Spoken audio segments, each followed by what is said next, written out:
The 3 new weapons in Marooner's Bay is now available, and I went ahead with 3 coworkers to test them out along with the new map, so in this video I'll try to introduce you to them as best as I can. First, Marooner's Bay is a returning map to Salmon Run, so a lot of you Splatoon 2 veterans, I don't have to introduce you to it, but for those who haven't played on it yet, it is a map with 2 distinct areas on it, a ship in the middle and the harbor area. Marooner's Bay kind of includes all the little quirks from all the other existing maps, from the very divided shoreline on low tide to the brutal high tide with great platforms on it, and also having lots of great elevated platforms you can shoot salmonids from. But it does have a unique feature to it no other stage has, which are the elevators. We're able to transport ourselves between the ship and the harbor area with these elevators by shooting the fans on them that lifts us up, but be careful as salmonids can also travel along with you.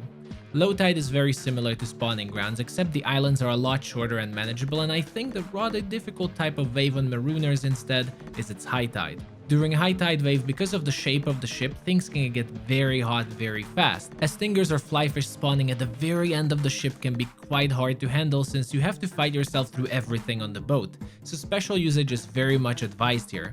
Marooner's Bay also has great spots for Griller and Glowfly rush waves, especially Griller, as using this platform in the middle is such an extremely easy method of dealing with the wave just jumping on and off from the right side to keep Griller stunned on the ramp and allow for easy and smooth splats. But the biggest improvement to the stage since Splatoon 2 though is the addition of the golden egg throws. This awesome mechanic now allows us to throw eggs from the other side of the grates on the boat, which is a huge quality of life change, but there's more. With a little bit of practice, you can also learn to throw your golden eggs right into the basket from the shores on both sides of the ship, which is a massive advantage now compared to Splatoon 2, not having to use the elevators constantly, and it saves us so much time. Of course, with the increased difficulty of Salmon Run next wave, this might have been just a necessary change to keep Marooner's Bay fun for us, but it definitely is fun. On to weapons, I tried out all 3 of them, and while I had quite a lot of fun playing all 3, I have to say they are not going to rank high when it comes to weapon tier list, sadly, in my opinion. First, the Snipewriter, which I think is the hardest of the 3. The specialty of the Snipewriter is that once it's charged, it can store 5 shots, each of them dealing 180 damage, which is quite amazing.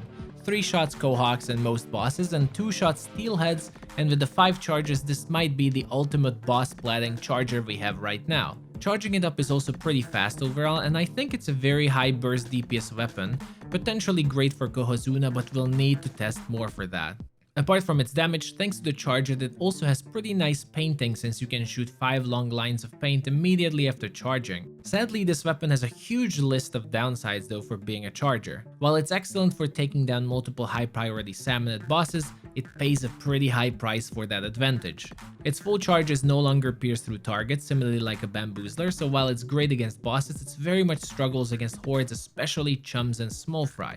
Additionally, this is the exact weapon that would benefit from storing charges like a Nautilus or a Gootuber while swimming, to allow it more mobility and versatility, but it does not have that ability, and so while the 5 charge shots are quite handy, the situations where you actually need all the 5 shots aren't that many in comparison, and often you will just submerge and reset your weapon after 2 or 3 shots. Its partial charges are also pretty weak, and my first impressions are that they really just want you to always have it fully charged, which makes it even worse against hordes or getting overwhelmed. All in all, I like the weapon itself, but my first impressions are that it will probably rank low among other Salmon Run weapons, and it's not a great charger.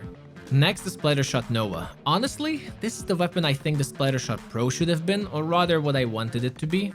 The Nova is basically a fast-firing Splattershot Pro, trading damage for faster fire rate, which in my opinion is way more important for Salmon Run, so it makes it already a little bit better weapon in my book. It deals 30 damage per shot with similar fire rate to the Splattershot Junior, and while that DPS is nothing amazing, in fact it seems like this might be the weakest shooter in terms of DPS right now, its range and fire rate makes up for that weakness a little bit and gives it nice versatility to be a good all-rounder weapon for Salmon Run. It paints well, can deal with all the bosses thanks to its range, and with its firepower it can handle weaker lessers such as chums and small fry well, though it struggles a bit against a lot of Cohawks.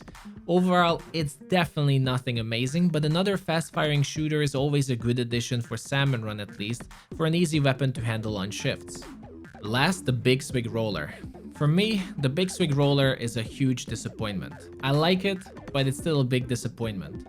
It was advertised as the new roller that is going to excel at its rolling mode with its wide brush, and yet its damage while rolling is absolutely atrocious.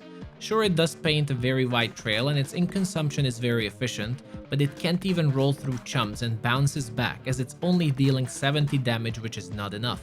So while it's excellent at rolling, it's completely pointless since it cannot be used offensively, and just like the Carbon Roller, it will be mostly used for painting and mobility, but even at that it's slower. In fact, it actually has the same damage for its flings both horizontally and vertically as a Carbon Roller, but it's slower, making it the weakest roller in terms of damage. It seems to try to be a hybrid between the Carbon Roller and the Flingsa Roller, so having fast, long-range flings, but I think it fails at it and I would rather have a Splat Roller in that case. It's not great against hordes, it's not great against bosses, so I'm not really sure what this weapon is really good at. Admittedly, its painting is fantastic and a single horizontal fling can paint a huge area.